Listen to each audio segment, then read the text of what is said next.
Montana Territory, 1883.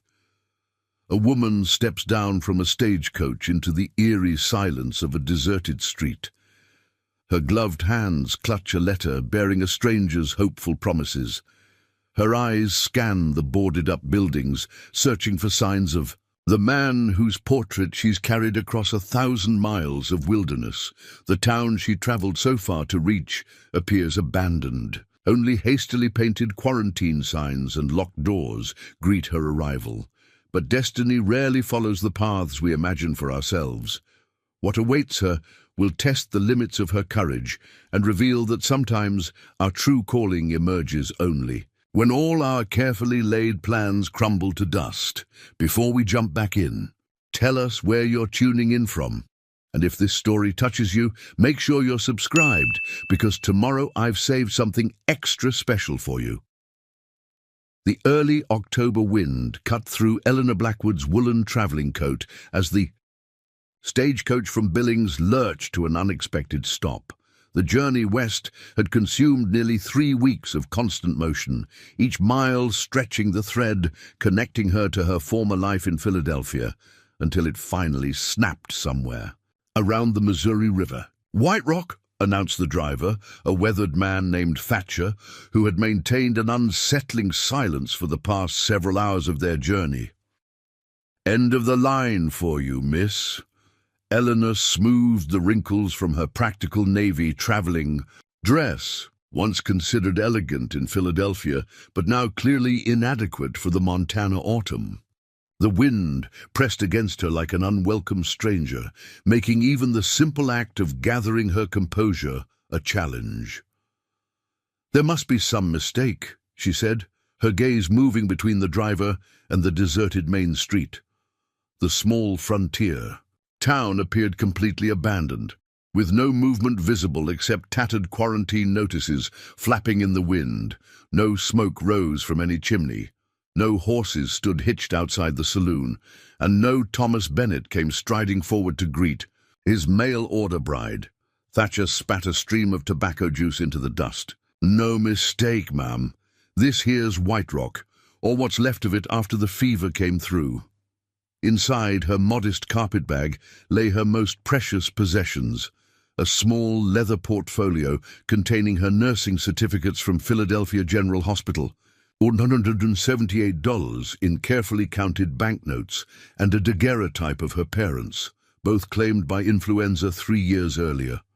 None of the scattered, boarded-up businesses knew that the unassuming woman standing beside the stagecoach carried enough medical knowledge to assist in complex surgeries, and enough determination to cross a continent alone, despite warnings from everyone she'd ever known. "Mr. Bennett?" she asked the driver, scanning the empty street for any sign of human presence. Was there an illness?" The word "dead" caught in her throat, unwilling to be voiced. Thatcher's leathery face creased in what might have been sympathy. "Can't rightly say, miss. Fever hit hard 2 weeks back. Some fled, some died, some holed up in their homes. Who's under quarantine by order of the territorial governor.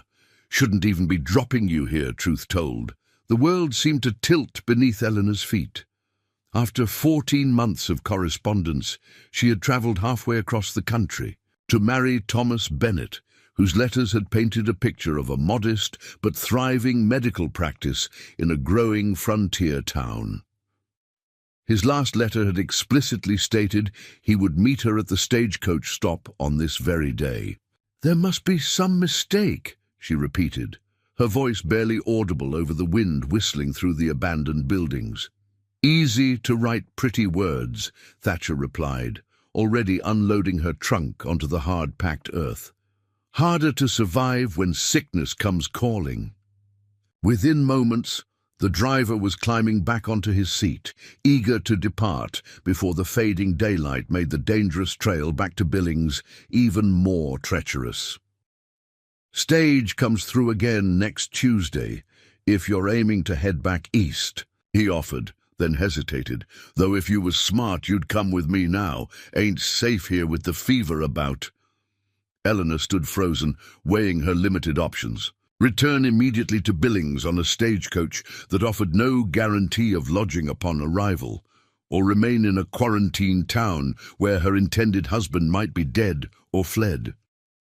Before she could decide, Thatcher made the choice for her. "Sorry, miss, can't delay." With the flick of the reins, the stagecoach lurched forward, leaving Eleanor standing alone with her trunk and carpet bag in front of what appeared to be a shuttered general store. Eleanor watched as the stagecoach disappeared in a cloud of dust, leaving her standing alone in the middle of a ghost town. The brutal reality of her situation slowly sank in. She was alone in a strange territory with limited funds and no immediate prospects. The man she had come to marry was nowhere to be found, and the town appeared ravaged by some contagious illness. A sound from the direction of a building marked White Rock Medical Office caught her attention. She turned to see a tall figure emerging. From the doorway, a man with copper skin and angular features that spoke of mixed heritage. His jet-black hair was pulled back, and despite the circumstances, his clothes were clean and professional, though clearly worn from overuse. Most striking were his eyes, almost amber in color, and reflecting a weariness that suggested days without proper rest. "Ma'am," he called, approaching cautiously, "are you lost?" "I'm Eleanor Blackwood," she replied, straightening her spine and summoning what dignity she could.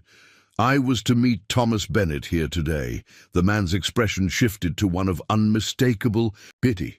"I'm Dr. James Hawkins. You'd better come inside, Miss Blackwood." The name struck her immediately. "Dr. Hawkins? Thomas mentioned you in his letters. You're his colleague?" "His mentor," Hawkins corrected, his voice carrying the faintest accent she couldn't place. "And I'm afraid you've had a wasted journey." Eleanor felt her heart sink as she followed Dr. Hawkins toward the medical office, leaving her trunk where it stood. As they walked, he maintained a careful distance, his movements precise and measured. "The fever came 3 weeks ago," he explained, his deep voice matter-of-fact, "likely brought by miners from the southern camps. Thomas attended the first cases before I returned from treating the Blackfoot to the north." They reached the doorway of the medical office, where Hawkins paused, studying her carefully. Thomas was among the first to fall ill. His condition deteriorated rapidly. "Is he—" Eleanor couldn't finish the question. "He's alive," Hawkins said, "but he left on yesterday's train to Denver. His lungs were too damaged to remain in this climate, especially with winter approaching. He'll require specialized treatment for months, possibly years." Eleanor processed this information with a strange detachment. The man she had intended to marry, whose carefully composed letters had guided her across the continent, had departed without waiting for her arrival, without leaving any message, without any apparent thought to the woman who had abandoned everything. To join him, there was no telegram, she said, the realization dawning. "He made no attempt to warn me not to come." Hawkins's expression remained carefully neutral. "Communication has been limited since the quarantine, and Thomas was not entirely lucid in his final days here." Before Eleanor could respond, a series of harsh coughs echoed from inside the medical office. Hawkins's attention immediately shifted, his professional demeanor taking precedence over social niceties. "I have patients who need attention, Miss Blackwood," he said, his tone apologetic but firm. "Normally I'd direct you to the hotel, but it's closed due to the quarantine. Most establishments are." Eleanor glanced down the deserted street, the reality of her situation becoming increasingly dire with each passing moment. No lodging, no fiancé, and apparently no way to leave until the stage returned in a week, if it returned at all, during a quarantine. "Your nursing certificates," Hawkins said suddenly, gesturing toward her carpet bag. "Thomas mentioned in passing that his intended bride had some medical training." Eleanor blinked in surprise. "Yes, I trained at Philadelphia General for 3 years. Have you treated infectious fevers before? Typhoid? Diphtheria?" "Yes, extensively," she replied, momentarily forgetting her personal predicament. "I assisted Dr. Harrison in the fever ward during the outbreak of '79. Something shifted in Hawkins's amber eyes. A calculation, an assessment.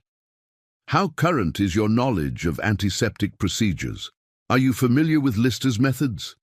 Completely, Eleanor said, straightening her posture. I've been implementing carbolic acid solutions for 2 years now, despite resistance from older physicians. For the first time, a hint of approval crossed Hawkins's face. He glanced back, inside, at the sound of another painful cough, then turned to Eleanor with clear decision in his eyes. Miss Blackwood, I have 17 patients and no assistant. The town's only other doctor fled last week, and my nurse succumbed to the fever 3 days ago. I haven't slept more than 2 hours at a stretch in over a week. He gestured toward the silent town. There's no accommodation available for you here. The next stage may or may not come, depending on how strictly they enforce the quarantine. Hawkins squared his shoulders. I'm offering you a position as my medical assistant. In exchange, you'll have lodging in the rooms above the office and meals as regular as we can manage.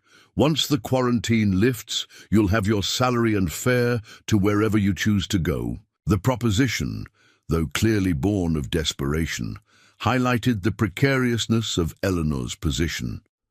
A proper Philadelphia lady would never consider accepting such an arrangement with a stranger, particularly one of mixed heritage, which would raise eyebrows even in progressive circles back east. But Philadelphia was 2,000 miles and a lifetime away, and Eleanor Blackwood had not traveled across the continent to retreat at the first sign of adversity. That's very conditional, Dr. Hawkins, she said finally, but under the circumstances, I would be grateful to accept your offer. Hawkins nodded, once briskly, then turned toward the door.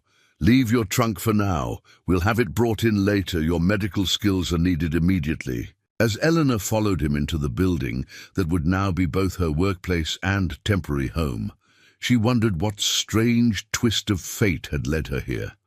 Not to the respectable marriage she had anticipated, but to a quarantined town with a half-Comanche doctor who clearly had no time for social niceties. Whatever lay ahead, it was certainly not the future she had envisioned while reading Thomas Bennett's flowery letters in her Philadelphia boarding house. Yet as she heard the labored breathing of patients from the next room, Eleanor felt a familiar sense of purpose rising within her, the same purpose that had first drawn her to nursing despite her family's objections. Perhaps, she thought as she removed her gloves and reached for the basin to wash her hands, destiny had brought her exactly where she needed to be. Preparing and narrating this story took us a lot of time, so if you are enjoying it, subscribe to our channel. It means a lot to us. Now back to the story. The medical office was a stark contrast to the pristine hospital wards Eleanor had known in Philadelphia. Though clean and organized, it bore the unmistakable signs of being overwhelmed: surgical instruments soaking in carbolic solution, bandages hastily folded, and medicine bottles arranged with practical efficiency rather than perfect alignment. Prepare yourself, Dr. Hawkins warned as he led her toward a back room that had been converted into a makeshift ward. Most are past the critical stage, but 3 remain seriously ill.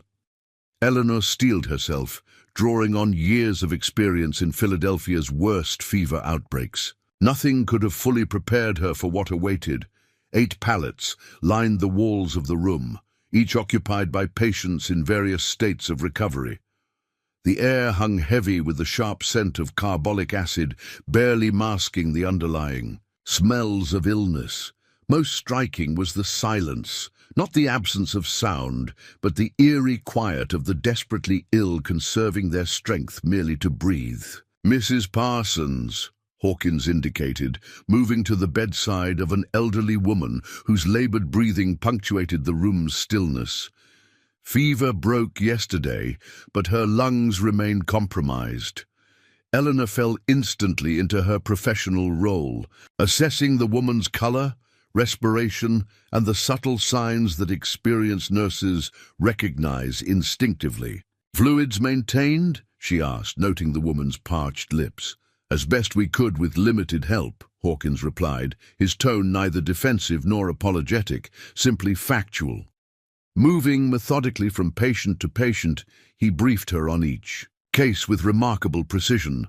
Mr. Delaney, the blacksmith, recovering but weak from prolonged fever. The Wilcox boy, only 12, finally sleeping naturally after days of delirium. Reverend Sampson, improving but requiring regular steam treatments for his damaged lungs. When they reached the final 3 patients, segregated slightly from the others, Hawkins's expression grew more grave. These are our critical cases.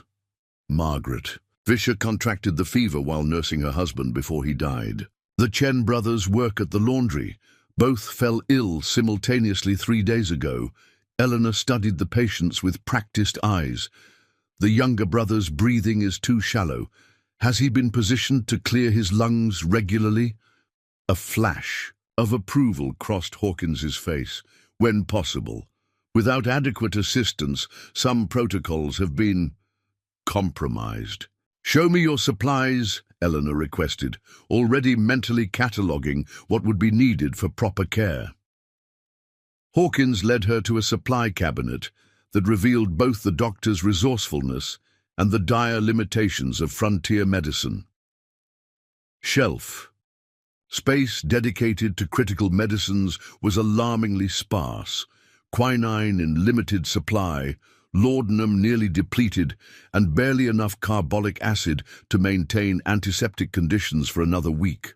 The quarantine has prevented supply deliveries, Hawkins explained, watching her take inventory.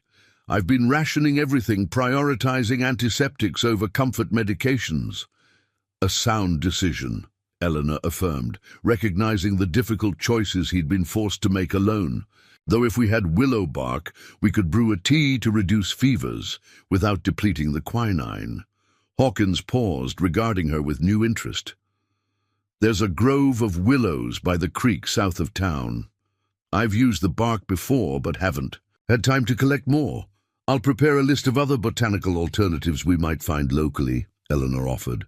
In Philadelphia, we sometimes relied on traditional remedies when hospital supplies ran low during outbreaks.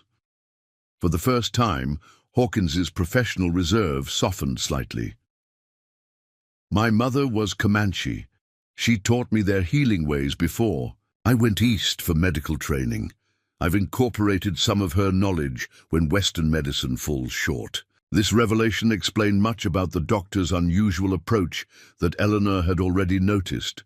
The particular positioning of patients to aid breathing, the specific blends of steam treatments, and the careful attention to light and air. Flow throughout the clinic. I would welcome learning any effective treatments regardless of origin, Eleanor said sincerely. Medicine should embrace wisdom wherever it's found. Their conversation was interrupted by a sudden, desperate coughing from Margaret Fisher's bed. They rushed to find the woman struggling for breath, her lips taking on the alarming bluish tinge that Eleanor recognized all too well from the Philadelphia wards. Without exchanging a word, they fell into synchronized action. Hawkins supported the woman into a sitting position while Eleanor prepared a steam treatment, adding a few drops from a small, unmarked bottle that Hawkins indicated with a nod. Breathe as deeply as you can, Mrs. Fisher, Hawkins instructed, his voice taking on a gentleness Eleanor hadn't heard before. The steam will help clear your lungs. For 20 minutes they worked together, Eleanor monitoring the woman's pulse and respiration while Hawkins maintained the steam treatment. Gradually, Mrs. Fisher's breathing eased, the desperate struggle subsiding into merely labored breaths. What was in that bottle? Eleanor asked quietly, after they had settled Mrs. Fisher back onto her pillow. Malign and wild cherry bark with a small amount of lobelia, Hawkins replied. A modification of both my mother's remedy and Western practice. It opens the airways when traditional treatments fail. Eleanor nodded, impressed by the effectiveness of the treatment. We should document the formula and results. Such innovations could benefit patients beyond White Rock.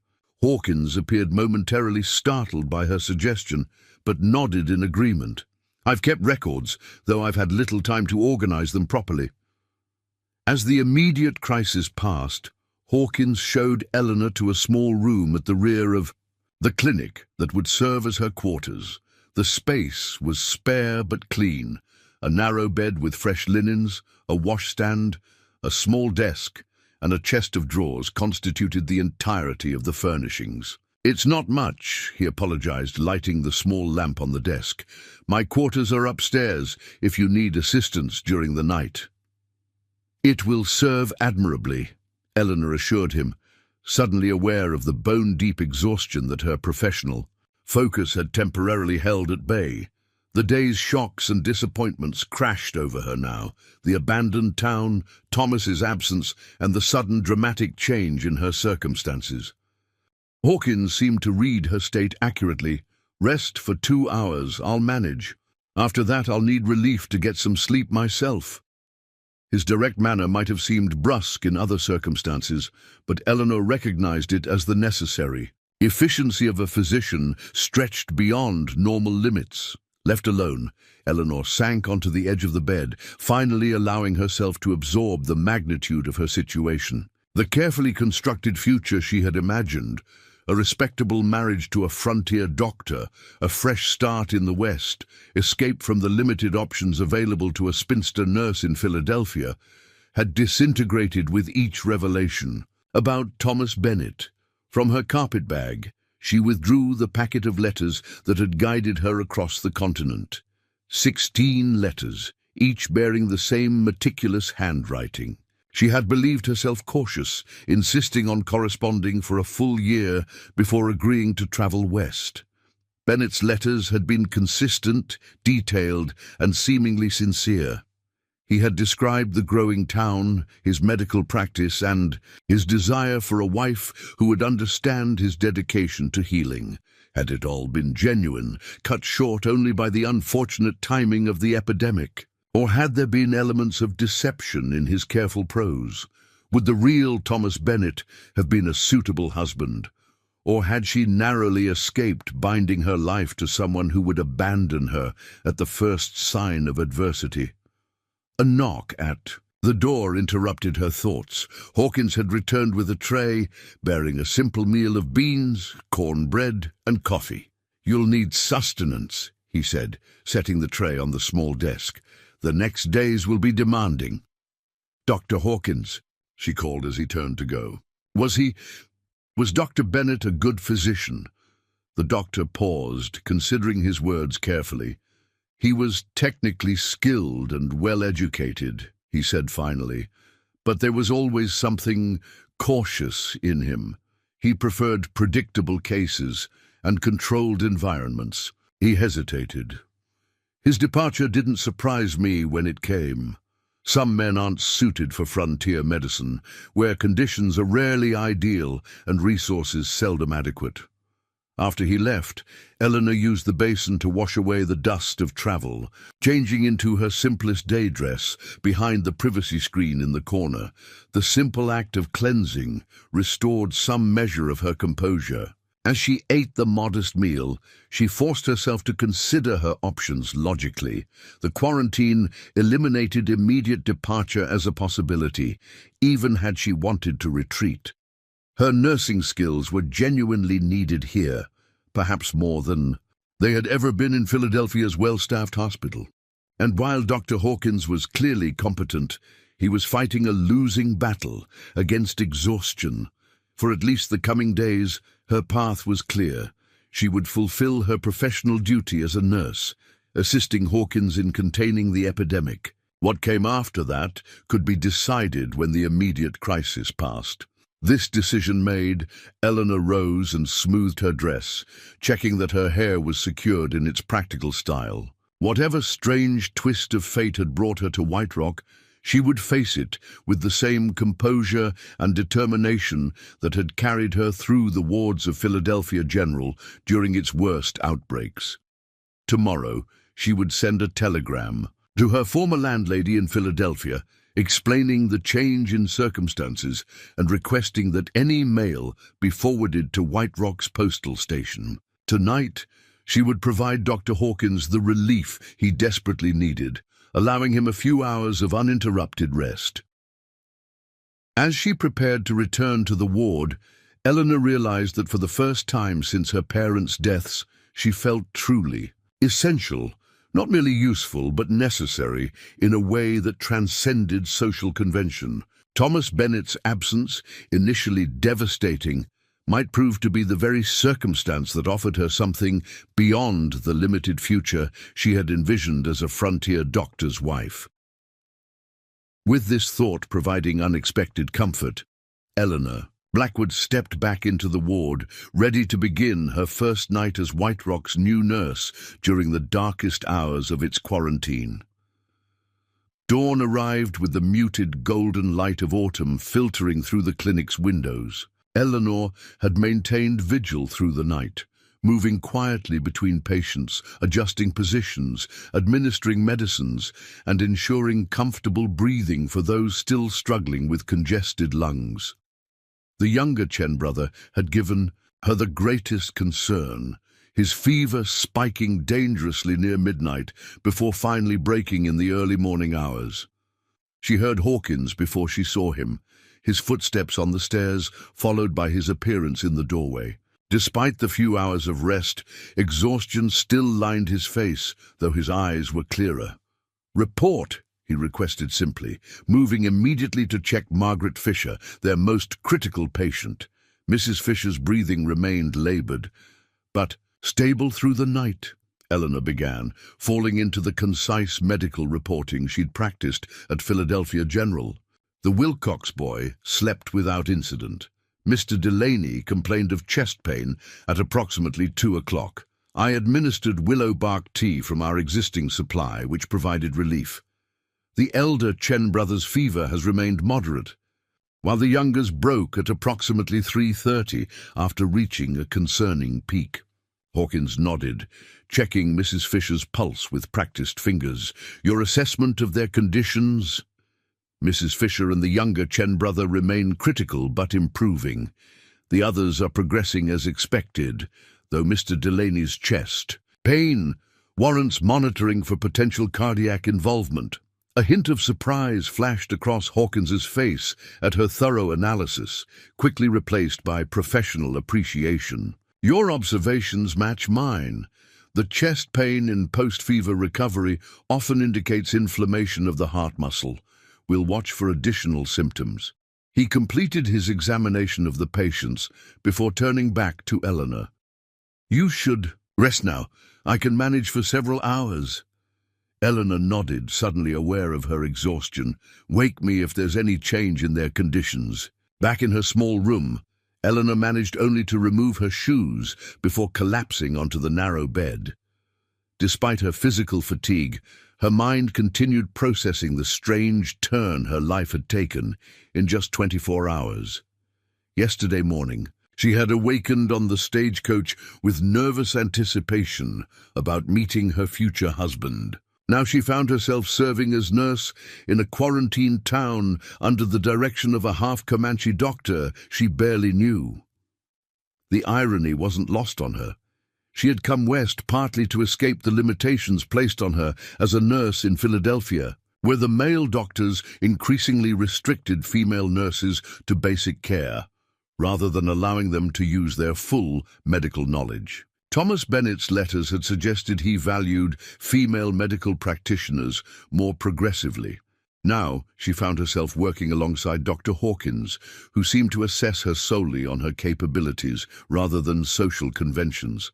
The unexpected freedom of this arrangement struck her as she drifted into exhausted sleep. She awoke to knocking several hours later.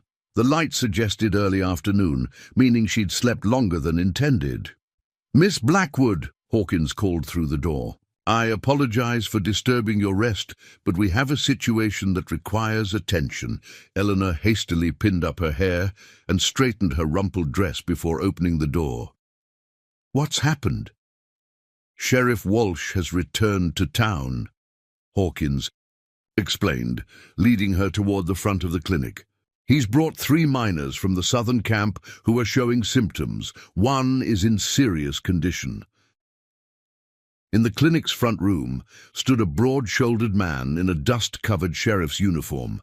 Despite his obvious exhaustion, he maintained an authoritative presence as he directed 2 miners in carrying a 3rd through the doorway. "Doc," he acknowledged Hawkins with a nod before his eyes widened slightly at Eleanor's appearance. "Ma'am." "Sheriff Walsh, this is Miss Blackwood, a trained nurse who arrived yesterday." Hawkins introduced her with brisk efficiency. "She'll be assisting with patient care during the quarantine." "Nurse, eh?" The sheriff studied her with undisguised curiosity. "Didn't expect to find new medical help in town, especially not a lady from back east."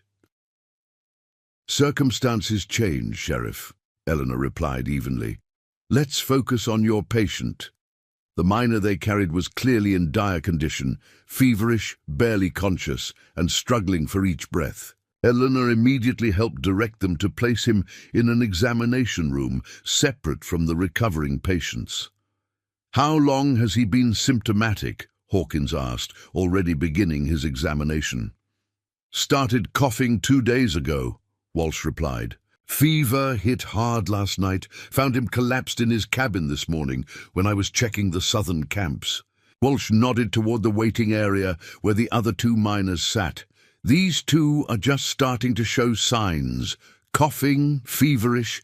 Figured it best to bring them all in rather than leave them isolated at the camp."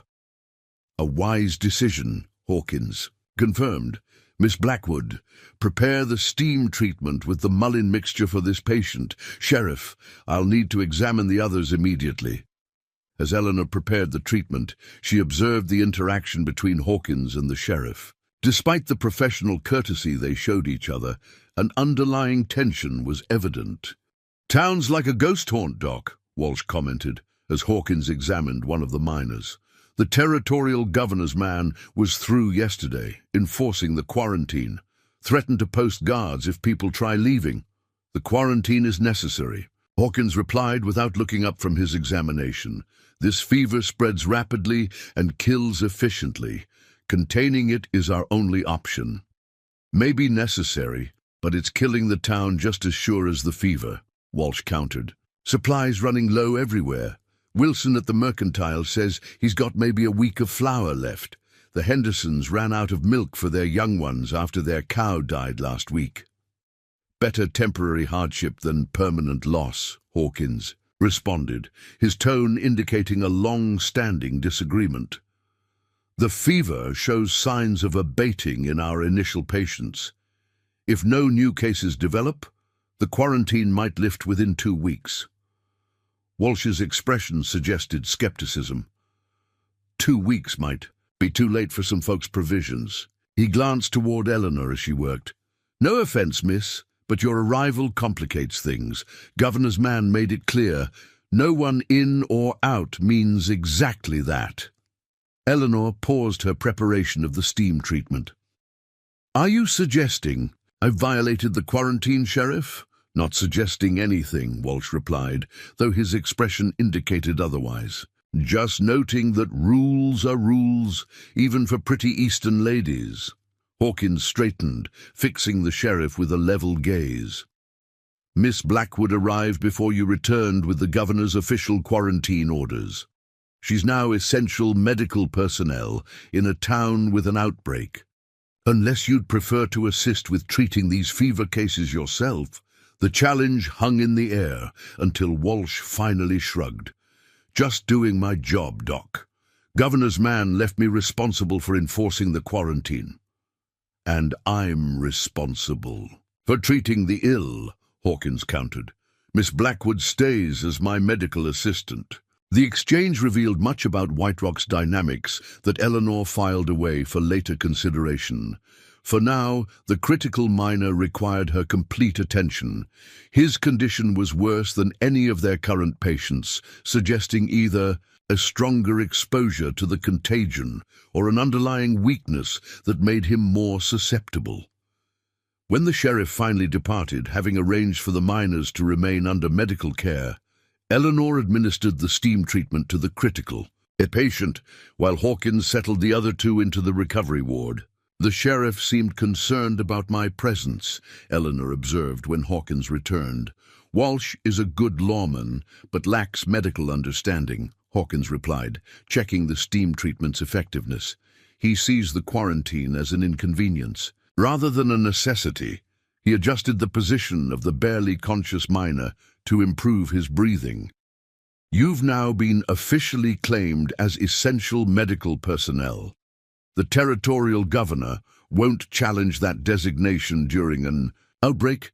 Eleanor recognized the significance of his declaration. Hawkins had essentially taken responsibility for her presence, potentially risking his professional standing if the authorities questioned her arrival during quarantine restrictions. "Thank you for your support," she said quietly. "Though I suspect the sheriff will be watching my movements carefully." "Walsh watches everyone carefully," Hawkins replied with the hint of a smile. "It's his nature as much as his job. But he's fair-minded beneath his brusque manner." As they worked together to stabilize the critical miner, Eleanor observed Hawkins's techniques with growing appreciation. His methods combined rigorous Western medical practices with subtle adaptations she'd never encountered in Philadelphia. The positioning of fever patients, the specific herbal additions to standard treatments, and his careful attention to air quality all reflected an integrated approach to medicine that transcended her formal training. "Your treatment approach is quite innovative," she noted, as they completed the initial care, "particularly your modifications to the standard fever protocols." Hawkins paused, seeming to consider whether to elaborate. "I studied at Jefferson Medical College in Philadelphia," he finally said. "But I found their approaches sometimes incomplete. My mother's people understood aspects of healing that Western medicine overlooks." "Such as?" Eleanor prompted, genuinely curious. "The connection between breath and recovery, the importance of natural light cycles for healing, the specific properties of local plants that laboratory medicine hasn't yet identified." He spoke matter-of-factly, without defensiveness. "I integrate what works and discard what doesn't, regardless of its origin." Eleanor recognized the significance of his willingness to share this perspective. As a half-Comanche physician in a white frontier town, acknowledging his indigenous medical influences likely invited skepticism from many patients. "A pragmatic approach that benefits your patients," she observed. "Medicine should evolve through proven results rather than rigid adherence to tradition." Something in Hawkins's expression shifted, a subtle relaxation of the professional reserve he maintained. "Few Western-trained practitioners share that view, in my experience. Perhaps because few have witnessed the limitations of Western medicine as clearly as I did in Philadelphia's fever wards," Eleanor replied. "When standard treatments fail repeatedly, one becomes more open to alternatives." Their conversation was interrupted by a sudden decline in the miner's condition, his breathing becoming dangerously shallow despite the steam treatment. Without exchanging words, they moved into coordinated action, Eleanor preparing the herbal tincture while Hawkins elevated the patient's position to maximize air intake. The crisis passed after 20 tense minutes, the miner's breathing stabilizing into a less alarming pattern. Only then did Eleanor realize they had worked in perfect synchronization, anticipating each other's needs and movements as though they had practiced together for years rather than hours. This natural medical compatibility struck her as remarkable. In Philadelphia, she had worked with doctors for months before achieving such seamless coordination. With Hawkins, it had developed almost instantly, based on mutual respect for skill and shared focus on patient outcomes above all else. As evening approached, bringing with it the most difficult hours for fever patients, Eleanor recognized that their professional alliance had already transcended the desperate arrangement of necessity it had begun as mere hours ago. Whatever came after the quarantine lifted, this unexpected partnership was already providing her with a level of professional fulfillment she had never experienced in Philadelphia's restrictive medical hierarchy.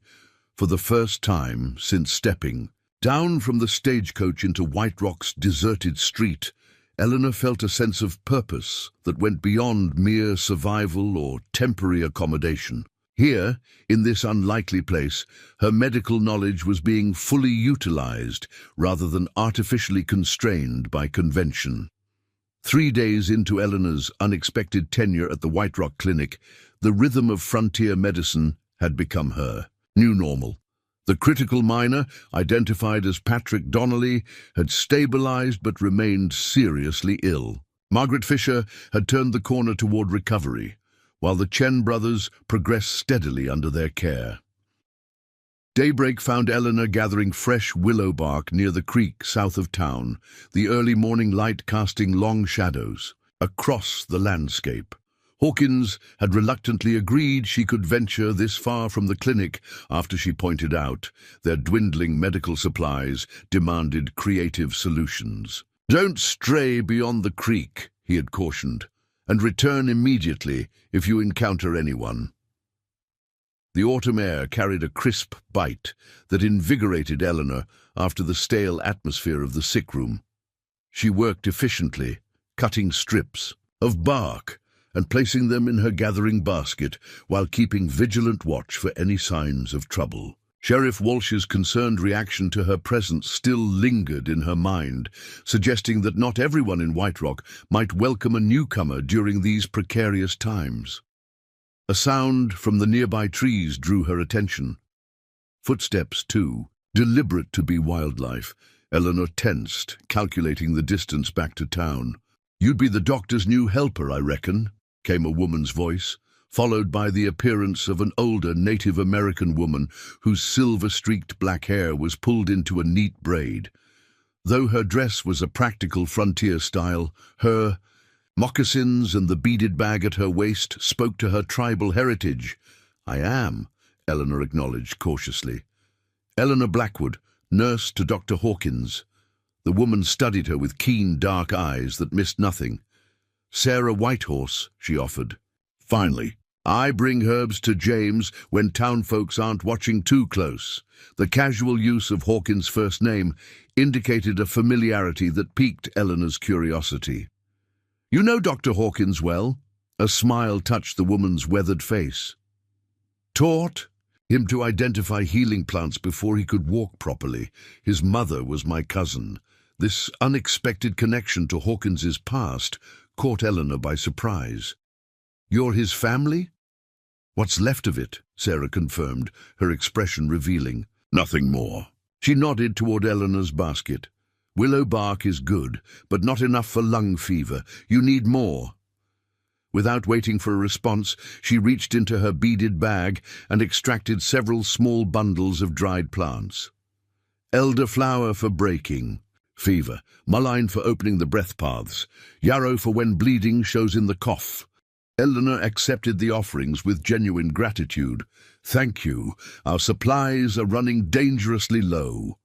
Sarah's gaze was penetrating. "Why does a Philadelphia nurse come to marry a man she's never met in a frontier town?" The blunt question startled Eleanor, both in its directness and the accurate knowledge of her origins. "How did you—" "James told me," Sarah interrupted. "He worries you might leave once quarantine lifts, says you work well together." This revelation, that Hawkins had discussed her with his relative, suggested more personal consideration than he had displayed in their professional interactions.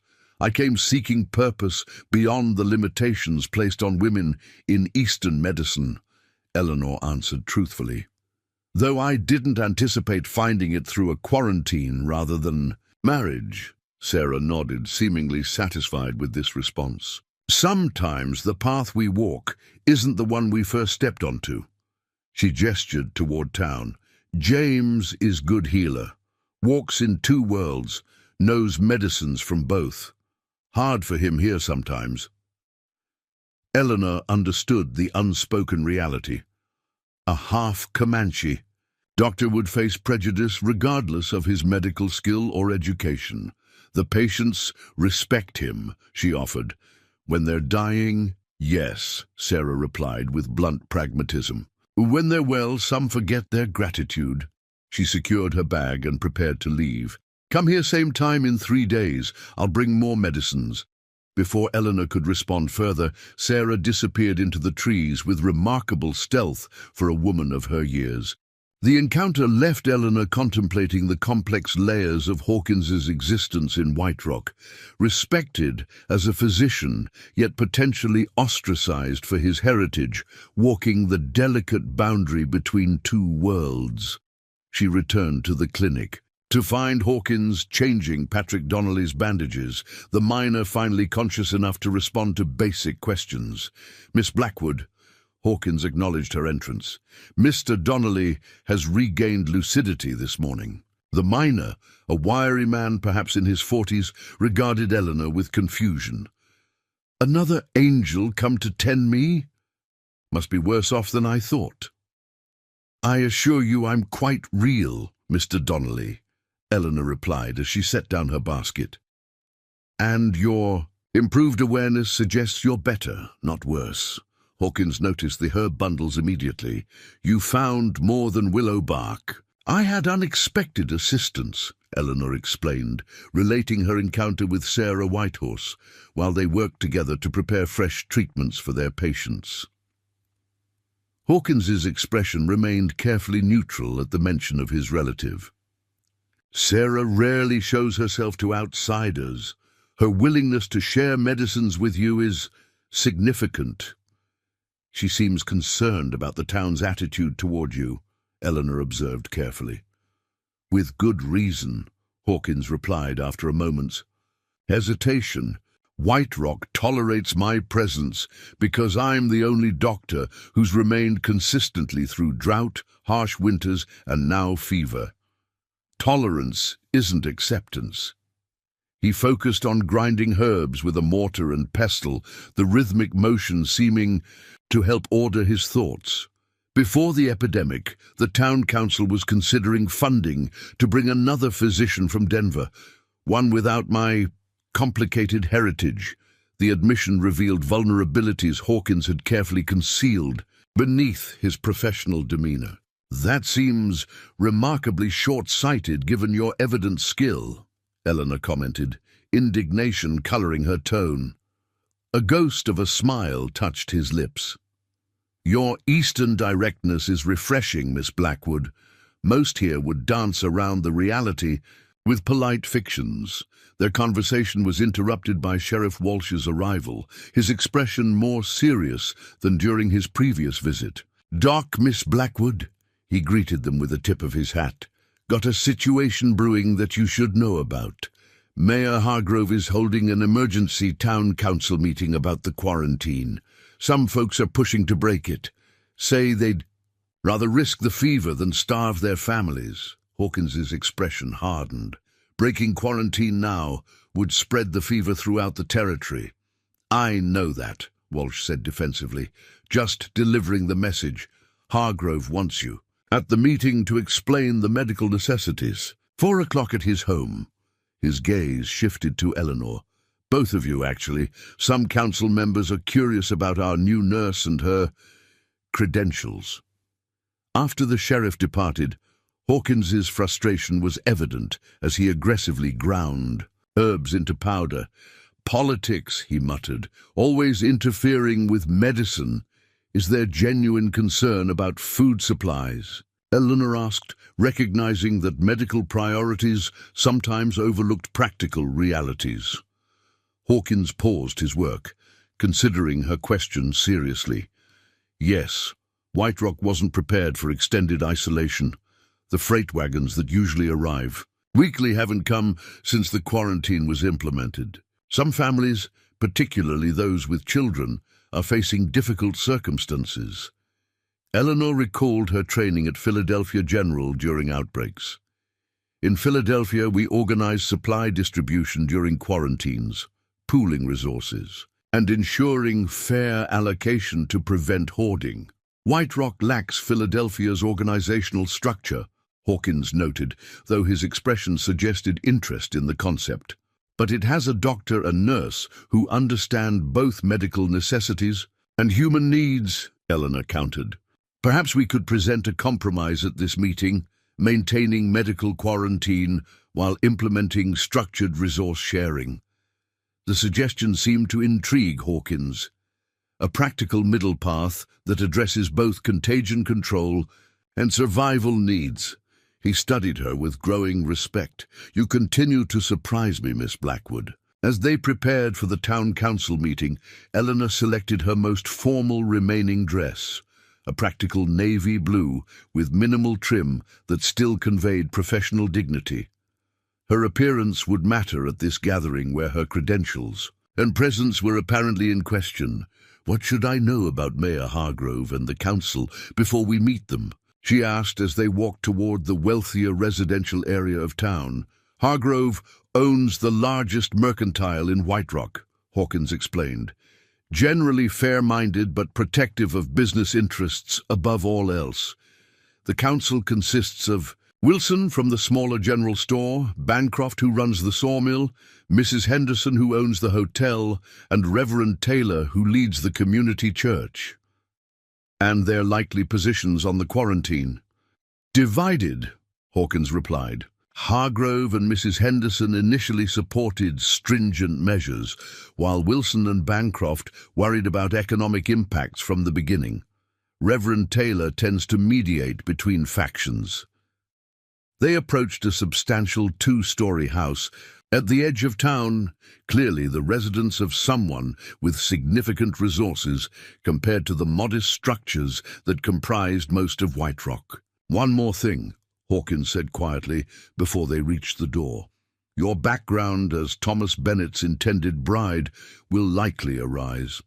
The council may question your qualifications and intentions, perhaps suggesting you should be confined separately as a new arrival rather than working alongside me." Eleanor straightened her spine, summoning the professional dignity that had carried her through numerous challenges in Philadelphia's medical hierarchy. "Let them question. My nursing credentials are legitimate.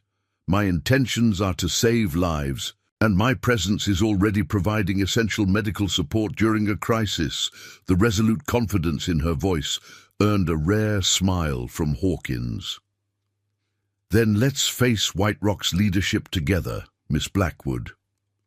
As they entered Mayor Hargrove's parlor, 5 pairs of eyes turned to assess them, some with open curiosity, others with barely concealed suspicion. The room's tense atmosphere suggested difficult negotiations ahead, with both medical necessity and Eleanor's unforeseen presence in White Rock clearly on the agenda. Eleanor met their scrutiny with composed professionalism, standing tall beside Dr. Hawkins as they prepared to defend both the quarantine measures and her unexpected but increasingly vital role in White Rock's medical crisis. Mayor Hargrove was a substantial man in his 50s, his prosperous appearance slightly diminished by the strain evident in his face. He gestured for Hawkins and Eleanor to take the 2 remaining chairs in his well-appointed parlor. "Dr. Hawkins, thank you for coming," he began formally. "And Miss—" he hesitated, eyeing Eleanor with unconcealed curiosity. "Eleanor Blackwood," she supplied, "registered nurse from Philadelphia General Hospital." A murmur rippled through the gathered council. Members. A woman sitting primly in a high-backed chair, presumably Mrs. Henderson, leaned forward with interest. "The lady Thomas Bennett was expecting to marry?" "The same," Eleanor acknowledged, maintaining her composure under their collective scrutiny. "Unfortunate timing, Miss Blackwood," Hargrove commented. "Arriving during a quarantine to find your intended has departed." "Fortunate timing for our patients," Hawkins interjected before Eleanor could respond. Miss Blackwood's training has already saved Patrick Donnelly's life and significantly improved our capacity to manage this outbreak. A thin man with spectacles, Wilson, Eleanor guessed from Hawkins's earlier description, cleared his throat skeptically. While we appreciate any medical assistance, there are questions about Miss Blackwood's presence during a legally enforced quarantine. Sheriff Walsh informs us she arrived after the territorial governor issued isolation orders. Technically correct, Hawkins conceded.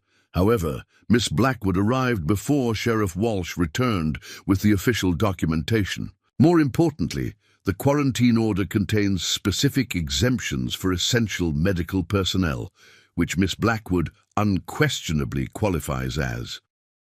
Reverend Taylor, distinguished by his clerical collar, spoke for the first time. No one questions the value of medical assistance, Dr. Hawkins. However, there are concerns about propriety as well as quarantine regulations. Eleanor straightened in her chair. If I may address both concerns directly, she said, her voice steady. Regarding quarantine regulations, I've maintained strict isolation within the clinic and medical grounds since my arrival, following the same protocols Dr. Hawkins observes. As for propriety, I maintain separate quarters within the clinic and interact with Dr. Hawkins solely in a professional capacity as his medical assistant. Mrs. Henderson's expression softened slightly. It must have been quite a shock to arrive and find Dr. Bennett gone. It was unexpected, Eleanor acknowledged diplomatically. However, the current health crisis takes precedence over personal disappointments. Bancroft, a ruddy-faced man with calloused hands that spoke of his work at the sawmill, cut through the social niceties. Propriety aside, we're here about the quarantine itself. It's been nearly 3 weeks. People are running out of supplies. The Hammond family has been eating nothing but dried beans for 5 days. The Miller children haven't had milk since their cow went dry last week. Hargrove nodded soberly. While we understand the medical necessity, Dr. Hawkins, the practical reality is that White Rock wasn't prepared for extended isolation. If we don't get supplies soon, we'll be facing starvation alongside this fever. Eleanor exchanged a glance with Hawkins, who nodded slightly, encouraging her to present her proposal. If I may, she began. In Philadelphia, we implemented structured resource sharing during quarantines.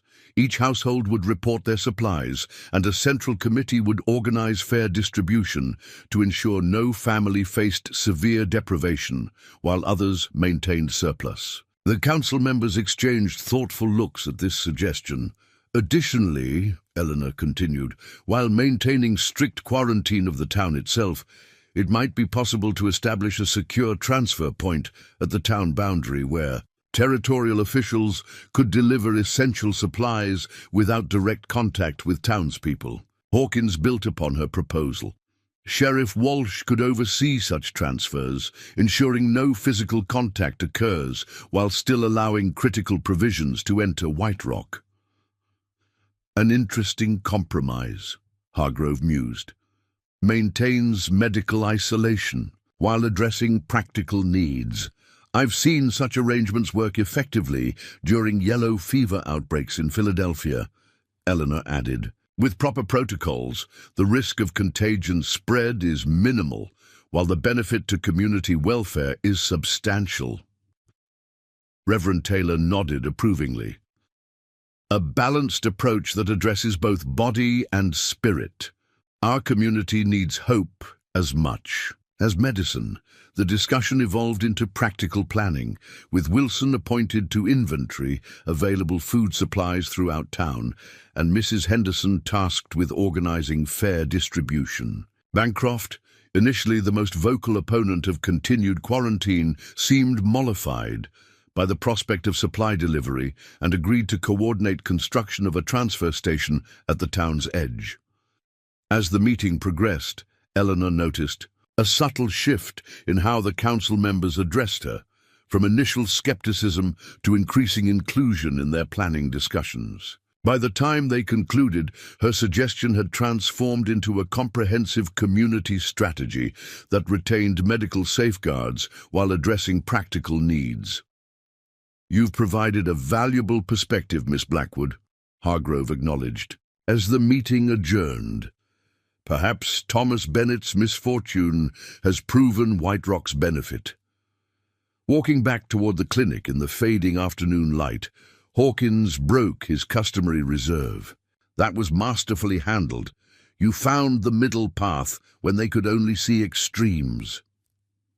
"Philadelphia's hospitals taught me that medical directives must account for human realities," Eleanor replied. "The best treatment plan fails if patients cannot comply with it. A wisdom many physicians never acquire," Hawkins observed, "including perhaps Thomas Bennett." The mention of her former fiancé reminded Eleanor of questions that had lingered since her arrival. "You've been diplomatic about Dr. Bennett, but I sense there's more to his departure than his illness alone would explain."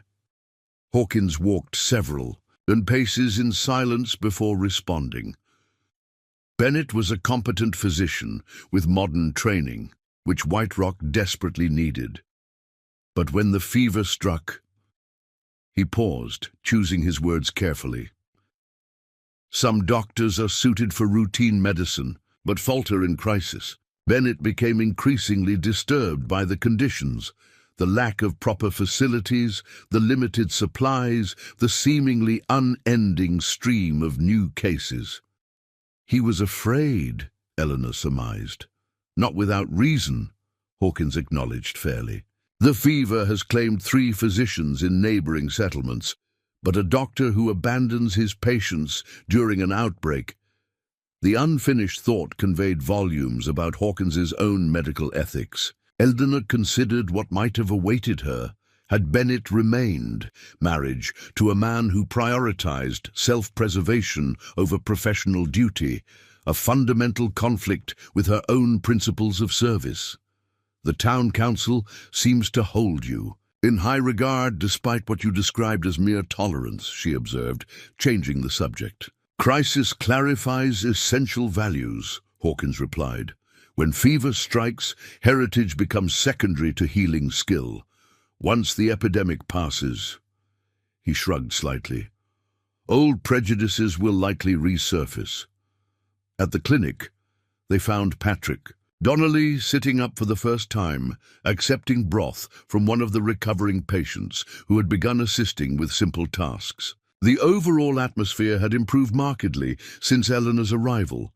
Windows were opened regularly to admit fresh air, bedding was changed daily rather than when absolutely necessary, and patients were positioned optimally to ease breathing. "Difficulties. Your Philadelphia training has transformed our little clinic," Hawkins observed as they reviewed patient progress. "I've practiced more effective medicine these past days with your assistance than I managed in weeks alone." "Your indigenous remedies have proven equally valuable," Eleanor countered honestly. "The Mullin compound has been more effective for lung congestion than any treatment I administered in Philadelphia." Their mutual professional respect had deepened steadily through shared challenges and complementary approaches. Eleanor found herself increasingly valuing Hawkins's quiet competence, ethical commitment, and integration of diverse medical traditions. For his part, Hawkins had gradually relaxed his initial reserve, sharing more of his medical insights and occasionally revealing glimpses of the person behind the physician. As evening approached, a knock at the clinic door interrupted their work. Sheriff Walsh entered, looking uncharacteristically uncomfortable. "Doc, Miss Blackwood," he acknowledged them, "got something for you to consider." He hesitated, then continued. "Mayor's been corresponding with the territorial governor by telegraph. Governor's agreed to allow supply deliveries using your transfer station idea, Miss Blackwood." "That's excellent news," Eleanor responded, noting the sheriff's lingering discomfort. "But there's something else troubling you." Walsh nodded, removing his hat. "Governor's man wants something in exchange for expediting supplies. He's requested that you both travel to the Blackfoot settlement north of here. They've reported fever cases, and with no doctor for 30 miles, they're facing significant losses. Hawkins frowned. Leaving White Rock now would be irresponsible with patients still recovering. Most are past the critical stage, Walsh countered. Mrs. Henderson and Reverend Taylor have volunteered to manage basic care, following your instructions. It would be 4 days, 2 to travel, 1 to treat, 1 to return. And if we refuse? Eleanor asked, sensing unstated consequences. Governor's office might question your status as essential medical personnel exempt from quarantine restrictions, Miss Blackwood, Walsh admitted reluctantly. Might also delay approval for supply deliveries while considering the matter. The implied threat was clear. Eleanor's position remained precarious in official eyes, and the town's needed supplies hung in the balance. Hawkins's expression darkened. Bureaucratic extortion dressed as humanitarian concern. Politics and medicine make poor bedfellows, Walsh agreed with unexpected sympathy. For what it's worth, I argued against putting you in this position. But the territorial governor's man was quite adamant. After the sheriff departed, Hawkins paced the clinic with rare agitation. They're leveraging your vulnerable position and the town's needs to force medical service without proper support or protection. It's unconscionable. Eleanor considered the situation from all angles. The Blackfoot truly need medical assistance? Undoubtedly, Hawkins confirmed. If fever has reached their settlement, they'll be suffering severely without treatment. But the journey is difficult, and we'd have limited supplies to transport. Then perhaps we should view this as a medical necessity rather than political manipulation, Eleanor suggested pragmatically. Regardless of the governor's motives, there are people who need our help. Hawkins studied her with intensity. You'd willingly undertake this journey. It would mean rough travel, basic conditions, and potential hostility from some in the settlement who distrust white medicine. I came west seeking purpose beyond Boston's constraints, Eleanor replied with growing certainty. If that purpose now involves treating fever cases in a Blackfoot settlement, so be it. Something shifted in Hawkins's expression, respect mingled with concern. You continue to defy expectations, Miss Blackwood, but if we undertake this journey together, you should know what it means for your reputation in territorial society. An unmarried woman traveling alone with a half-Comanche man, regardless of professional purpose. My reputation matters less than saving lives, Eleanor stated firmly. Besides, I'm already the abandoned bride who arrived during quarantine and appointed herself nurse to a frontier town. Conventional society would find little to salvage in my situation regardless. The frankness of her assessment drew a genuine smile from Hawkins, perhaps the first unguarded expression she'd witnessed from him. Then we'll prepare to depart tomorrow at first light. I'll inform Walsh of our decision and request the necessary travel provisions.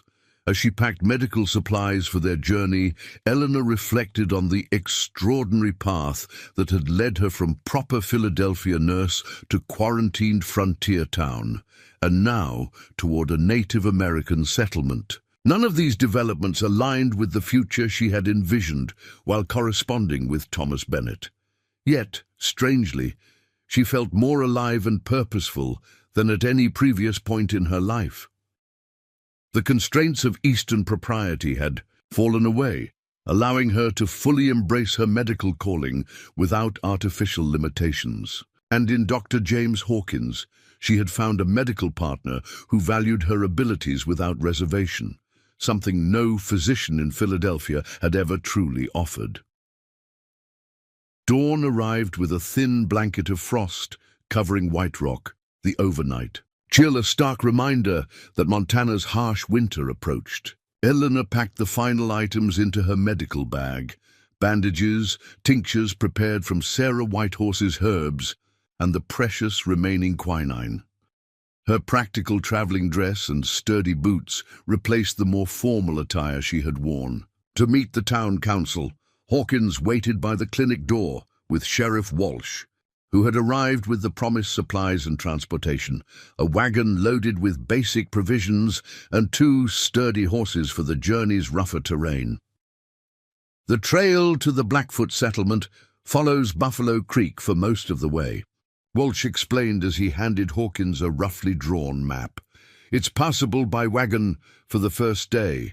After that, you'll need to ride horseback through the highlands. Eleanor approached, her medical bag and a small pack containing personal necessities in hand. Walsh's expression registered surprise at her practical frontier attire, so different from the Eastern dresses she had worn previously. "Miss Blackwood," he acknowledged with newfound respect.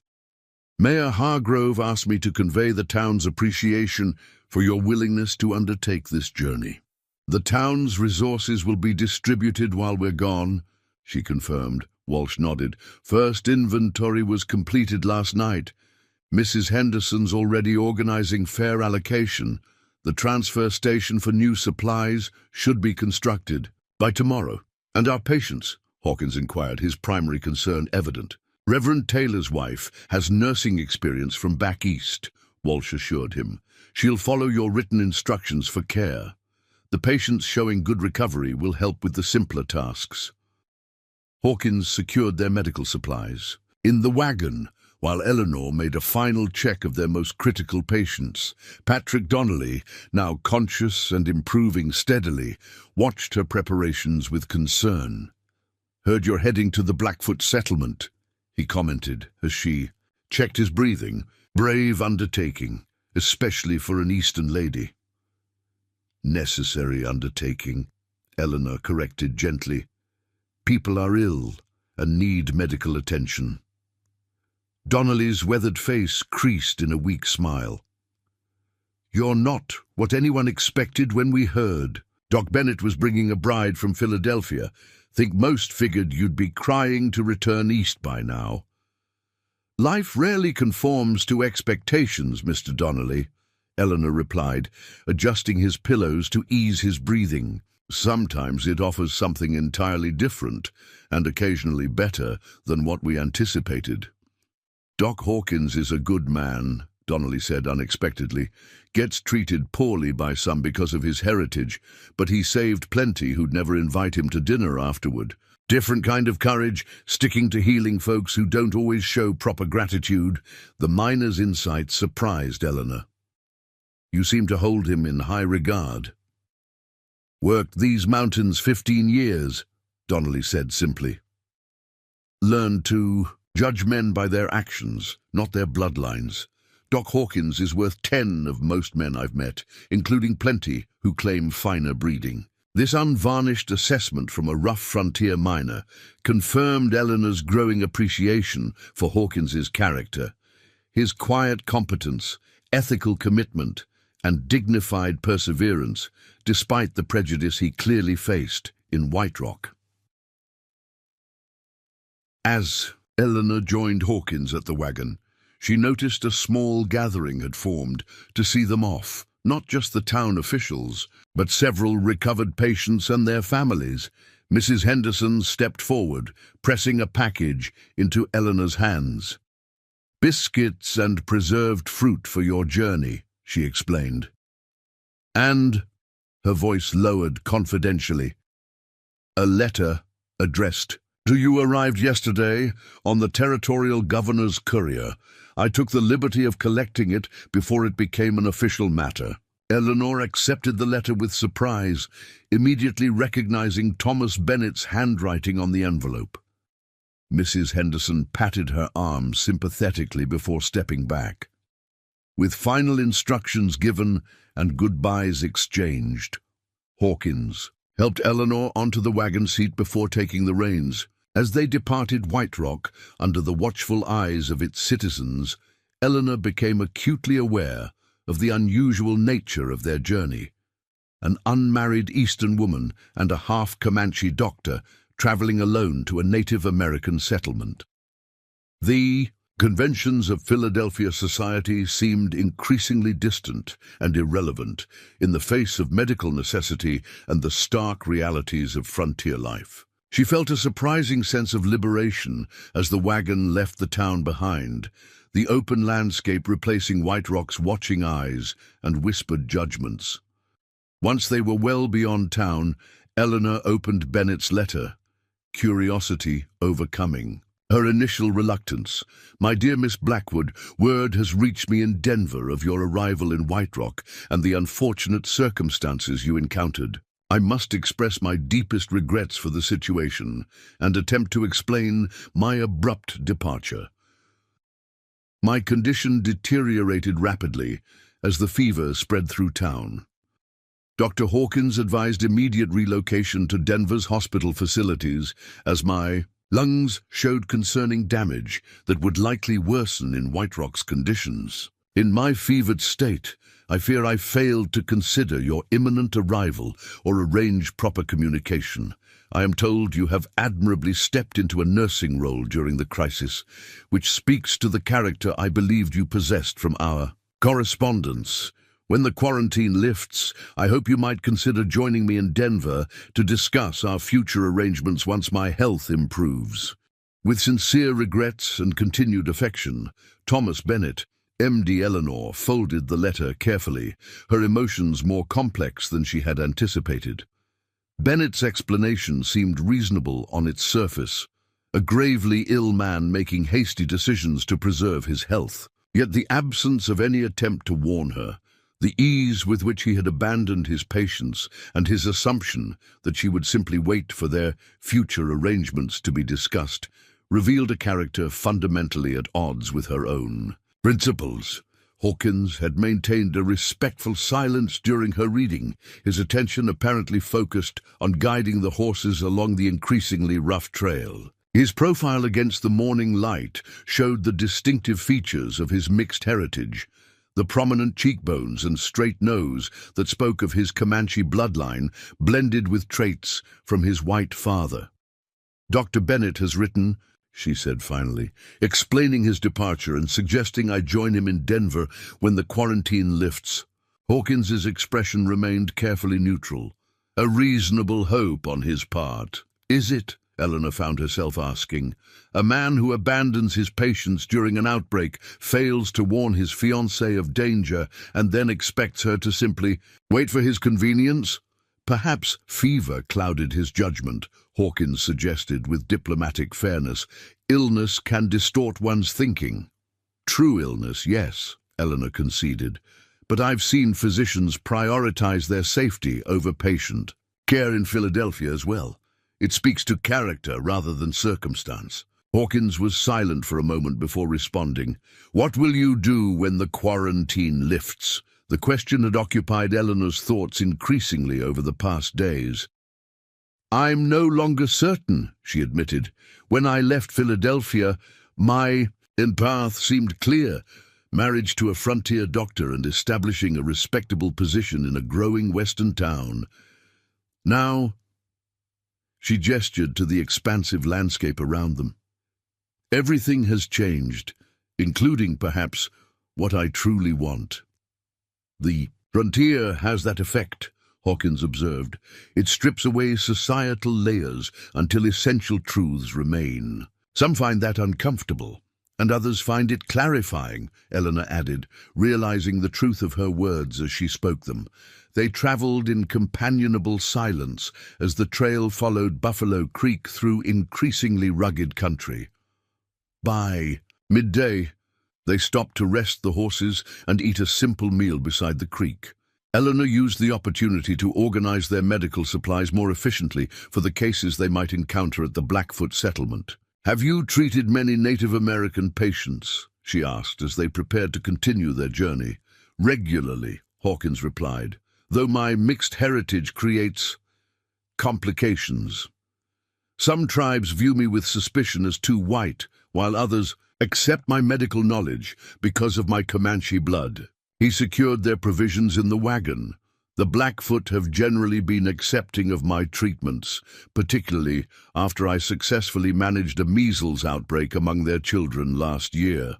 "Will my presence create additional difficulties?" Eleanor asked practically. "Possibly," he acknowledged. "Though your nursing credentials will help, the settlement we're visiting has had more contact with white society than most. Their chief running elk has even sent several children to the territorial school when epidemics aren't closing it." As the afternoon progressed, the terrain grew increasingly challenging. The wagon creaked and swayed over the rough trail, forcing them to proceed at a cautious pace. By late afternoon, the trail narrowed dramatically as it wound into higher elevations. "We'll make camp here," Hawkins decided, finding a relatively flat area near a small tributary of Buffalo Creek. "Tomorrow we'll continue on horseback. The wagon won't manage the highland trails ahead." Eleanor helped establish their camp with practical efficiency, surprising Hawkins with her willingness to handle the less genteel aspects of frontier travel. She gathered firewood while he secured the horses, then assisted in preparing a simple meal from their provisions. As darkness fell, the vast Montana sky revealed a spectacular array of stars unlike anything Eleanor had witnessed in Philadelphia's light-polluted skies. She sat wrapped in a blanket near the fire, gazing upward in genuine wonder. "It's magnificent," she breathed. "In Philadelphia, we see only the brightest stars through the coal smoke and gas lighting." Hawkins looked up from tending the fire, his expression softening at her evident appreciation. "My mother's people believe the stars are ancestors watching over their descendants," he said quietly. "On nights like this, such beliefs seem entirely reasonable." The personal revelation, a rare insight into his cultural heritage, touched Eleanor deeply. "A beautiful perspective," she replied. "Certainly more comforting than mere balls of gas burning millions of miles away, as my science teachers insisted. Perhaps truth accommodates multiple perspectives," Hawkins suggested. "Western medicine saves lives with surgery and pharmaceuticals. My mother's people healed with plants and spiritual practices for centuries before Europeans arrived. Both approaches contain validity." This philosophical openness, so different from the rigid doctrinal adherence of many physicians Eleanor had known in Philadelphia, reflected the integrative approach she had observed in Hawkins's medical practice. "Integration rather than exclusion," she mused. "A principle that might benefit medicine broadly if more practitioners adopted it. And perhaps other aspects of society as well," Hawkins added meaningfully. Their conversation drifted to practical matters, the cases they might encounter at the settlement, the supplies they had brought, and protocols for treating fever in limited conditions. Throughout their discussion, Eleanor noted the natural equality with which Hawkins engaged her medical knowledge, a professional respect she had rarely experienced from physicians in Philadelphia. As they prepared to sleep, Hawkins on one side of the fire, Eleanor on the other, propriety maintained even in the wilderness, she found herself contemplating the strange journey that had brought her to this moment. A month ago, she had been packing her trunks in Philadelphia, anticipating a conventional marriage to a frontier doctor she knew only through letters. Now she sat beneath Montana's star-filled sky, preparing to treat epidemic victims in a Native American settlement, alongside a half-Comanche physician who valued her medical expertise without reservation. The path had diverted dramatically from her expectations, yet somehow aligned more authentically with her deepest aspirations. As she drifted toward sleep, wrapped in blankets against the autumn chill, Eleanor recognized that White Rock's quarantine, initially appearing as disaster, had perhaps delivered her precisely where she needed to be. Morning arrived with a thin mist hanging over the valley, the autumn air sharp with the scent of pine and approaching winter. Eleanor woke to find Hawkins already preparing a small breakfast over the rekindled fire, coffee brewing in a battered pot. "The highlands will be significantly colder," he informed her as he handed her a steaming cup. "We should layer our clothing appropriately." They ate quickly, packed their essential supplies onto the horses, and secured the wagon for their return journey. Eleanor had ridden occasionally in Philadelphia's parks, but found mounting the sturdy mare Hawkins had selected for her a different challenge entirely. After her second awkward attempt, Hawkins approached. "May I assist you?" he asked, with professional courtesy.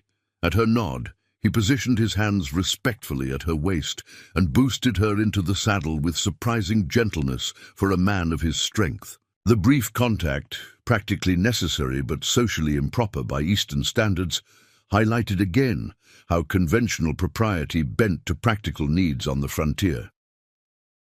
The trail narrowed as they climbed, eventually becoming little more than a game path winding through stands of lodgepole pine and across rocky slopes. Eleanor's riding skills improved through necessity, her body gradually adjusting to the rhythm of the horse's movements over challenging terrain.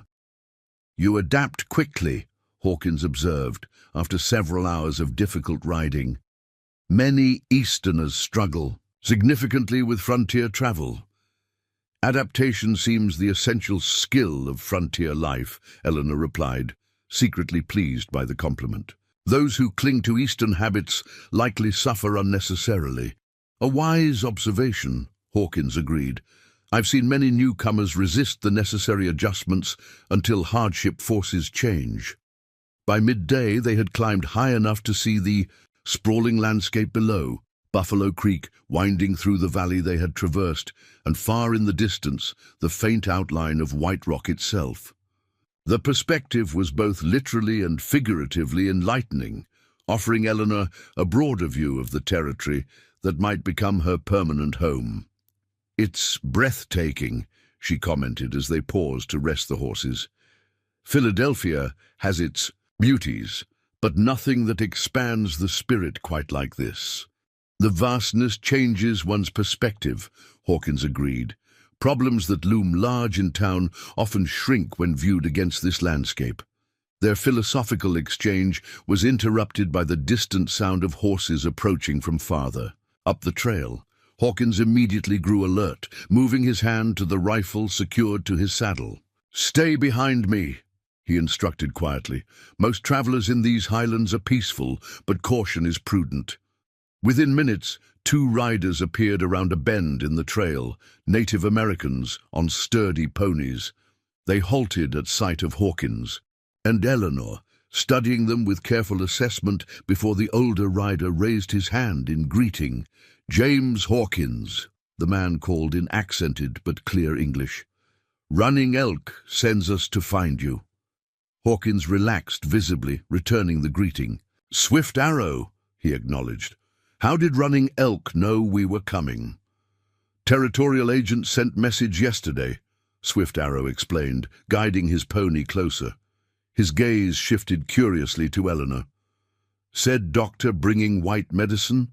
A woman to help with fever." "This is Eleanor Blackwood," Hawkins introduced her. "Trained nurse from Philadelphia." Swift Arrow nodded respectfully. "Many sick in settlement. Children suffering worst. Running Elk loses youngest son 2 days past." The news sobered them immediately. "How many ill?" Hawkins inquired. 23, Swift Arrow replied grimly. 6 already walking with ancestors.